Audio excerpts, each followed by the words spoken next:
Welcome back to the channel. On this episode, we are plumbing the fuel system for the Jet Motors turbo-powered yellow DeWalt engine inside the Black Mosquito.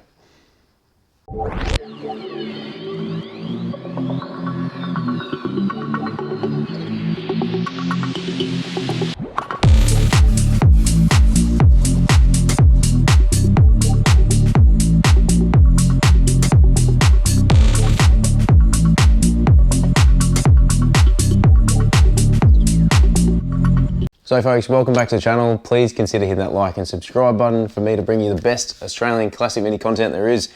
So like I said, we are going to go and plumb the fuel system today. So Jeremy from Jet Motors, thank you very much, got in contact with me and supplied me with a diagram in which we need to be able to run the fuel system on this, and you can see it in the picture listed beside me. Essentially, we need to run a hose from the fuel tank to the fuel filter. From the fuel filter, it then goes to a T-piece. We'll come back to that in a sec. Then goes to the fuel pump. The fuel pump then runs up to the firewall. From there, it goes to the fuel pressure regulator, which is this one here. And then T-piece is off, so one will go to the gauge and then straight to the carburetor, and then the other one will be the return. So depending how much pressure you run through there, it then runs from the return back to the T-piece between the fuel filter and the fuel pump. Now, fuel pressure reg is adjustable, so we can adjust it just like the Malpassi one we did on Kyle's Ute last year. So depending how much pressure we need, we just adjust it accordingly. Now, fuel pressure reg does exactly that. It adjusts the fuel pressure, or regulates it. Too much fuel pressure is going to flood the carburetor, and too little fuel pressure is going to cause drivability and startability issues. So we need to make sure it is exactly tuned for what we need and exactly how much pressure. So essentially, we need to run two pipes from the main fuel pipe down on the firewall up to here, and then we need to run another one. Now, it's probably worthwhile noting as well, we've got about 3 meters of fuel pipe to run from here back to the T-piece. At this stage, we're probably just going to run a fuel pipe, so a rubber one, but we may transfer it over to a steel hard line, just that way it's a bit more secure. So first thing I'm going to start with, I've got apprentice Kev behind the camera and my new neighbour. He's come over to help us. Everyone say g'day to Sal. Essentially, they're going to jump on and find out where we can get some power running to from this fuse box down to the fuel pump, and then we can start routing all the piping. All right, so we've got the battery in the car. Essentially now we're just grabbing a test light and we're just going to check and see which of these fuses has ignition power. So I've got Sal behind the key. All right, mate, so just switch it on. So it should be 2 clicks, one more. Yep, okay, cool. So as you can see there, we've got power at that one and power at that one. So just ignition off. All right, and then back on again. All right, cool. So essentially what we're going to be doing is running a wire directly from here down to the fuel pump, and then from the fuel pump down to earth. So before we go and do that, we're going to quickly run up a short dummy circuit just to make sure that the fuel pump's fine. And Jeremy from Jet Motors hasn't stitched us up with a faulty pump. It is always worthwhile noting to make sure that you test stuff before you put it in. Otherwise, you go through all this, you wire everything up, and then before you go to turn the key, it doesn't work. All right, so we just made up a small little dummy circuit. We've got the power and earth. Essentially here now, Kev's going to switch ignition on. If you want to do that now, mate. All right, so we're just going to go to live power and just go to an earth. Yeah, cool. So that is working. So Jeremy from Jet Motors has not stitched us up. We can now run that wire. So Sal and Kev are going to run that wire up over the roof, down through the C panel, down in through the back to be able to mount the fuel pump. I do have a bracket coming from SCAN 3D, I think it is, from the UK. So it's probably going to be here next week, but we can at least start routing that. While they're doing that, I'm going to jump on, see if I need a longer accelerator cable, which I think I do because of the turbo setup, but also start running all the piping to mount the fuel pressure regulator. All right, so we're just making up a bracket to mount the fuel pressure reg on the dash, which is just going to sit up on here. So where this bit of tape is, probably mark it about here where my finger is, drill it, maybe put a nutsert in there, just that way it's a bit stronger. And then this will sit something like this. That way it's still adjustable at the top.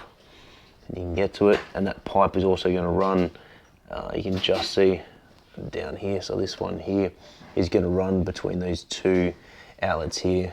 There for the AC. That one there is for the heater, along with that one there as well. All right, so we've got the bracket now. Essentially, we just have to figure out where it is we need to mount it. And we got the riv nut there as well. So we're gonna drill a hole and then work out, we need to work out where we're gonna drill it. So if I quickly just grab the fuel pressure reg from back here. Essentially what we want is those two lines pretty much along there. So if that's the case, oh, it goes that way. Just have to figure out where exactly we need to drill it, just so it's square. I've probably moved that, way too far up, which I have.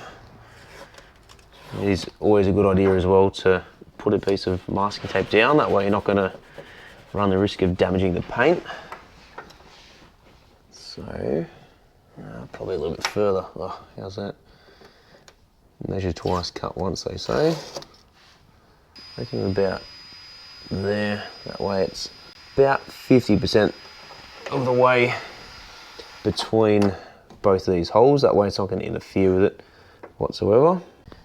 Grab my texter, there we go.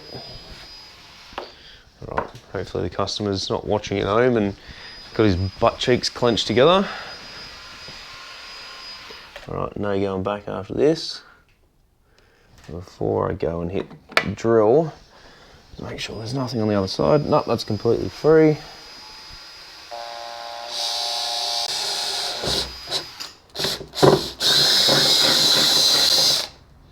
Right, there we go. We're using it's an M6 bit. Yeah, M6 by 1 1/4. Drill that out a little bit bigger.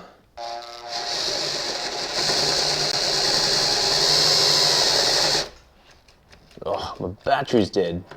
Oh man, stitched up. Hold that thought. All right, take 2. Just grab my other drill.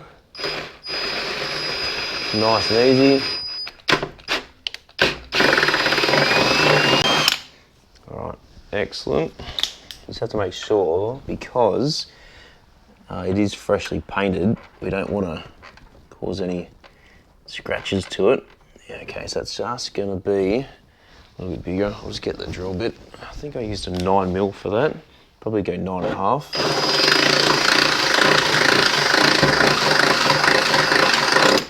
Just to open it up a little bit. So I might just, oh no, that's perfect. Nice and snug fit in there.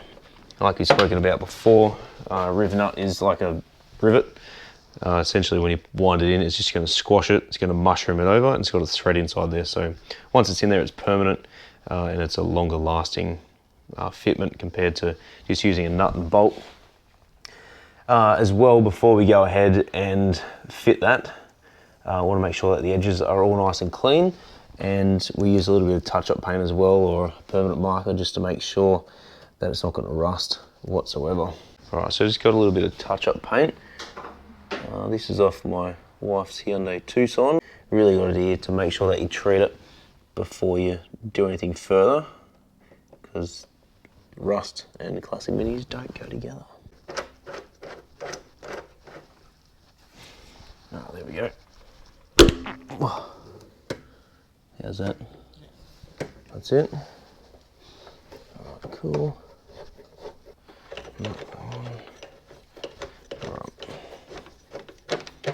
As you can see, folks, I don't often do this. It always takes me forever to work it out. And by the time I do, I then don't do it again for another 3 months. All right, 3 days later, we finally got the fitting out. So now, pretty much just go ahead, put a M6 bolt in there, just tighten it up. And then we can go ahead and mount the regulator. So it doesn't need to be mega tight, but enough to hold it. All right, so then that's gonna sit just like that, perfect. All right, so I'll find a nut and a washer for that, put that on. I'll just tighten it up finger tight for now, and then we can work on routing the hose from the original fuel pipe up to this, and then keep running it across and loop it back around.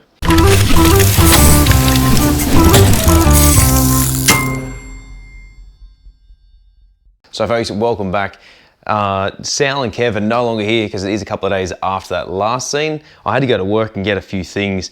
The good folks down at Minisport sent me a bunch of stuff to help this build keep going. They sent me some Bundy pipe. They sent me a couple of pipe benders, pipe cutters, an oversized water pump pulley so we can keep going with this build.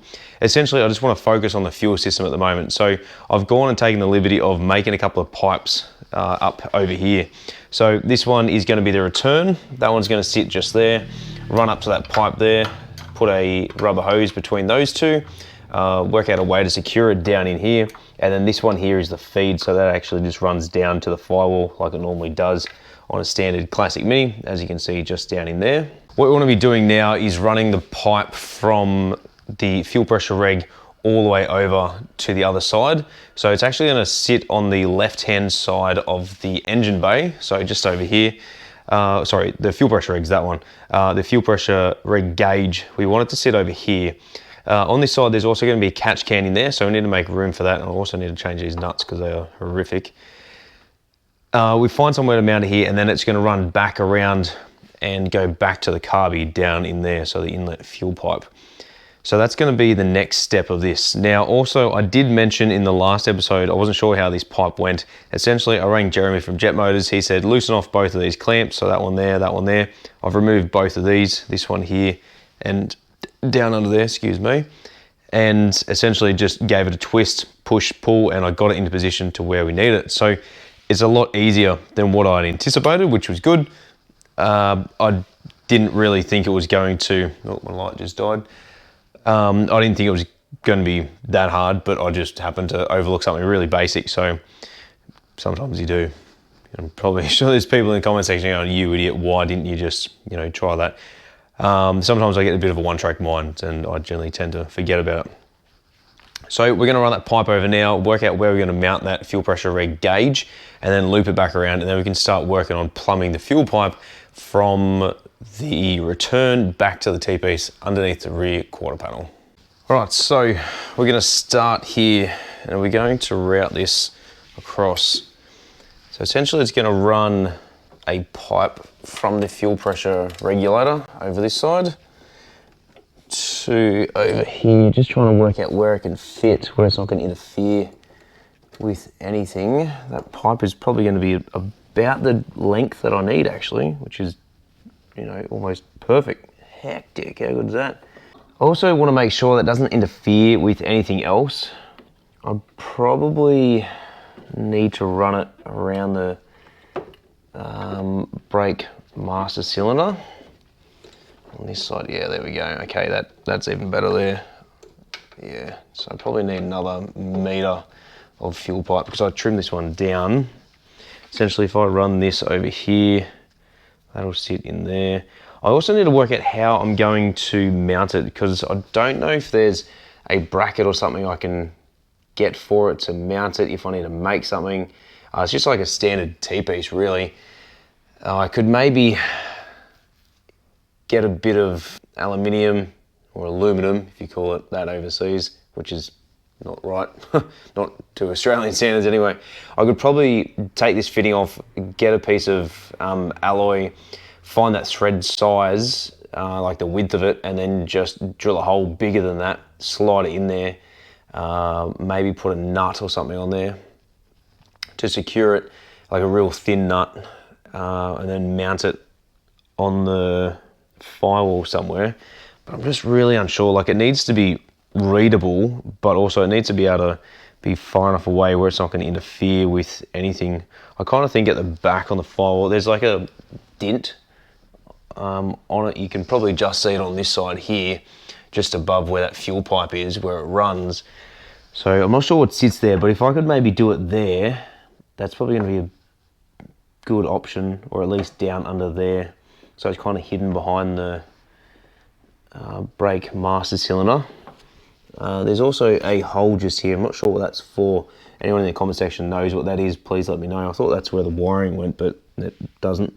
I am thinking maybe we just go here and somehow find a bracket or something to mount that. That'll be down behind there. And then that way, if I can space it off the firewall itself by probably 10 to 15 mil. That gives me enough room to play with, and then I can just loop the hose back around. I may need to get some joiners, which was originally what I was going to do on this side here. I was going to run a rubber hose from the fuel pressure reg to the main fuel pipe, and then fuel pressure reg back to the T-piece, but I figured it's probably not the best idea to do because it is a rubber hose and it is going to be open to the elements, because this car doesn't have anything underneath to protect it like it does on Grace. And I'd love to know what cars out there in the classic Mini and Moke world, what came with those covers, almost the length of the front and rear floors combined, to protect the fuel line, the brake lines, and the main starter cable that runs from the battery up to the starter solenoid or a starter switch, depending on what model you have.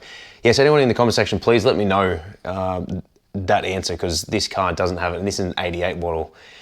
So I didn't want to run a rubber hose because it would probably just look tacky. Like if you had to get it going, you probably could, but given the customer's expectations, I really need to set it quite high of what I do, and running a rubber line the entire way is not going to really do the job justice. So I decided to run the Bundy line, which we'll route later. I probably won't film me bending it all up because it just takes time and it's just time consuming and everything else.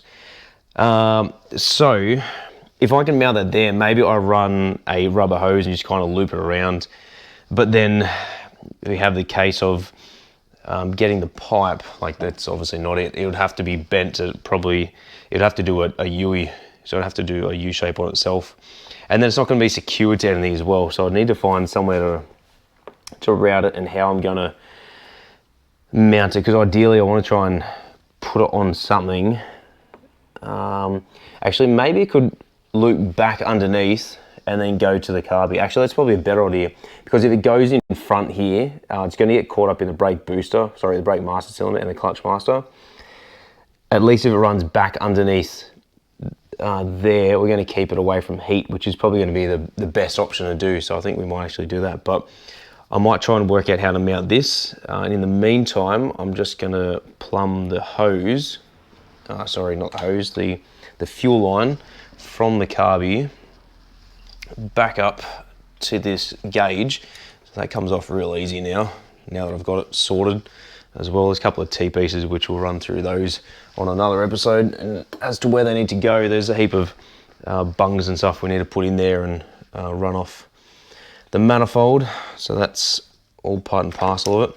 This is the original fuel pipe that I was running. That's got a heat shielding on it at the moment. It's probably not really needed, to be honest, but I'll probably run it anyway, at least for probably half of it, only because it's going to help protect it. The last thing I want to do is heat up a fuel line, because we all know what happens when fuel and heat mix, and it's not good. So I think that pipe can run down under there. Yeah, so that's probably gonna have to be a little bit longer, because that's probably just a little too short. So even if I put it in front of that fuse box, that's just gonna look ridiculous. Right, so loosen off that clamp. I've got some more fuel hose. This is, I think 6mm ID fuel pipe, which is what I'm using, which is pretty standard on classic cars. I'll just grab some more of that. I ended up getting about 4 meters, I think, because I knew that I was going to have to make a bunch of stuff. And the last thing you want to do is just be buying too little of stuff like this and then finding that you don't have enough length for it. Because, you know, like I always say, we all need a little bit extra length. There's also another hole at the back here, so I'm not sure what that is. I'll work that out. Maybe I can tie these hoses together to stop them moving around, but also neaten them up a little bit. And then I'll grab that. That'll sit down under there. I can probably loop that back. So let's see how easily I can do this. Grab my pliers and we'll cut that. Oh, I don't have my knife on me. My wife always says to me, "You got your knife on you?" I'm not bloody Crocodile Dundee, I don't carry it everywhere with me. Just have to remeasure that. Thought I'd scored enough of a mark with my nail in it, but clearly not. Now these are flush cut pliers. They're not designed to be cutting fuel pipe, but the good thing about this is it's obviously just rubber, so it's not going to harm it, it's not going to damage it, and it's certainly not going to blunt it, that's for sure. And because it's a barbed fitting as well, once we put it on, we're probably going to be set for life to be able to get it off again, so hopefully don't have to pull it off. That'll be fine like that. If I can tuck that down under there, that'll be fine. There's not much, actually there's no kink on that, thank goodness. How good's that? I'm happy with that. That way it's out of the way, it's tucked in there. It's neat. You can still access the bolt for the bracket that holds the dash cluster in. You can still get access to the brake master cylinder. Doesn't really get in the way of anything, thank goodness. And then that one, we'll just plumb that. Let's have a bit of a look and see how this is gonna sit. I think I may have just fluked this, to be honest. Just get some P-clips or something for those, I think. Just to hold it on there. Yeah, I literally just fluked this. I'll probably need to trim that pipe, which is fine. That pipe will just run down there. Yeah, no, I'm actually really happy with that. I'll just grab the camera so you guys can see. But essentially this is how it's gonna sit. So you got the gauge down in there. That pipe runs all the way across from the reg, so that's the outlet. And then it comes all the way down behind there. I might cable tie these together or find a way to mount those. Unsure how, but I'll work it out. The fuse box cover's obviously still off. We need to run the wiring from there. Then it comes behind here, and then we just have to find a way to be able to mount that. And that's that little groove. You can't really see it because it's black, but there's a little dimple in there. So I've got to work out how to mount that off there somehow. Then it just loops back around, and that's a nice curve actually. It doesn't actually have any kinks in it, which is good, and then it runs down under here. So between about here and I reckon the end of the clutch master, I'll probably just run this insulation on there just to make sure that it does the job of protecting it. It's probably overkill doing that that far, but best to have a little bit more than a little bit less.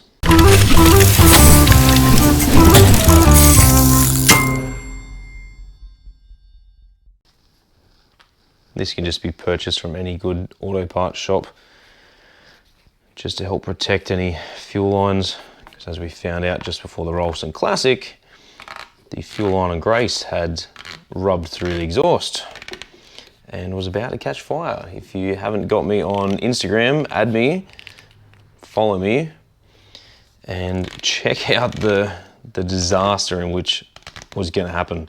Speaking of disasters, I blew the head gasket in it the other day, which I'm really annoyed about because it's now probably the fourth one I've done. In saying that, I would generally just pull it out, reseal it, just do a head gasket and then put it back together. But now for about 180 bucks or something, I can get the head machined, so I figured, well, I might as well. There's no point not getting it machined at that cost especially. All right, so that pipe's gonna be fine there. I'll grab a new clamp. So we're just gonna bring it over the end of the insulation. That way it just seats directly up against there and it'll actually hold it on there. It's got a pretty long barb as well that sticks out of the carby, so we've got plenty of length there, which is good. A really handy long tool. Old Larry Long Prong has a clamp socket on the end, which just makes it mega easy to be able to remove hose clamps. Probably should have put that on beforehand, but YOLO, she'll be fine. Good thing about this is it's the exact size that you need to be able to use it on the clamp tool. The kit generally comes with a couple of different sizes, so if it's not one, it'll be one of the other two. The most common sizes, I'm pretty sure anyway.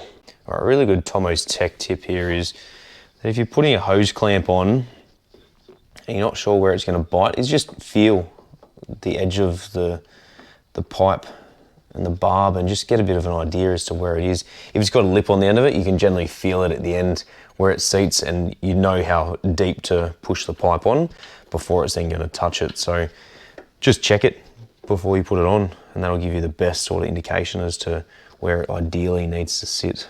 What I might do is I might just leave this for now, and then I'll jump onto running the wiring through the roof, which sure you guys don't really want to see, so I might just do a quick little time lapse of running it in there, only because you've already seen me run wiring before, and it's not the funnest job to do, especially when you're just sitting there at home watching someone do it. Unless you like that sort of stuff, then maybe I can do a video just on running wiring with some music or something on it. Right, that's got 2 clamps on it. We still need to do one on that side and one on that side. Let's jump on to running that wiring. Kev and Sal originally ran the wiring through, but we ran out of length. I think we got to about the top of the passenger side A-pillar, so I need to run a bit of wire up through there, connect it to that one, and then pull it through and then down underneath, so that's gonna be fun. All right, so now comes the fun part, working out exactly how I'm gonna do this. I'm pretty sure this is where they made it to before. Yeah, awesome. Okay, so I'm probably better off just running this up through here. I've got 10 meters of this, so it should be ample. If I use 10 meters, I'd be very surprised. All right, so all I'm gonna do here is just grab some Leco tape, put that through, sorry, put that on there like that, just wrap it around nice and tight, and then that'll help us pull it through without having to solder any wires together.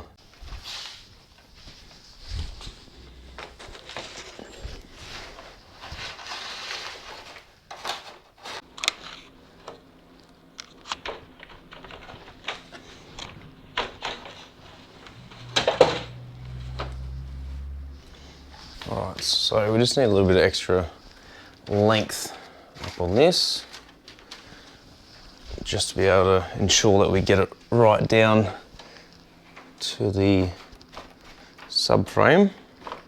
Alright, so this is where it's going to become quite fun, because we've already got the fuel tank in. I might be able to wiggle my hand up in there. If not, I'll just grab my tool to be able to pull it through.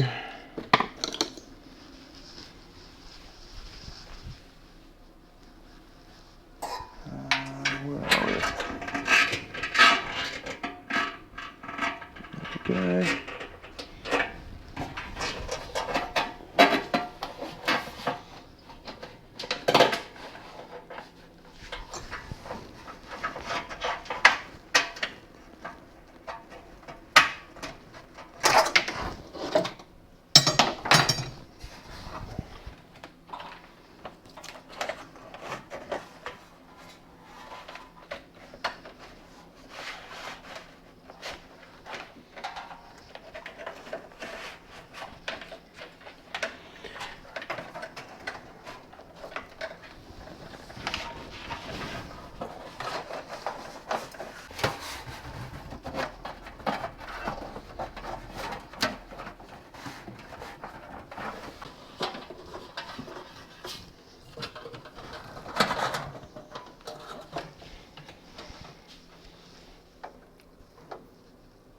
Right, so last part of this is just unwrapping the wiring.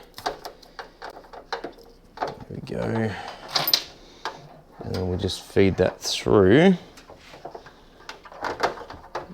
down underneath to where it's going to run. I think there should be a hole down under here somewhere. I did feel one a second ago. Hopefully I can do this blind. Alright, might just go through that hole there. That's going to be a bit easier. I'll just put a plug in there later. Alright, so pull that one through from the bottom now. Oh, perfect. Yeah, no, that's exactly where we need it. So essentially these two bolts here where we're going to be, oh, just grab the torch so you can see. These two bolts here that are in the subframe, so this one and this one here, we've got a new bracket coming for it. So this stage, I'm just going to leave it like this for now. That way we can come back later, wire it in. Essentially, we've got our power. We just run an earth to maybe one of the other bolts, or drill a hole in the subframe and earth it. Then test to make sure it works. But at the front of the car, we also need to go ahead and wire up it to the the fuse box. So just at the front here as well. So I'll run that wire up through the dash, just down up under here. I'll probably exit that same hole that it comes through, which I think is just up under there, and then just run it to probably, I think it was, yeah, one of these two.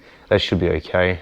Sorry, yeah, it's the top one and that one there. So I'll just double check the wiring diagram, wire it up to it, make sure it works when the ignition's on, and then we should be fine. In the meantime, I'm not going to go through and film making the Bundy line that runs from the T-piece up to here, only because it's just time consuming, and I'll leave it to another episode. So I'll wrap it up there. I'll show you guys what I've done in the next episode. We do also have all the exhaust clamps as well, so I should be able to finish that off in the next one. I'll show you guys what I'm doing with the fuel system.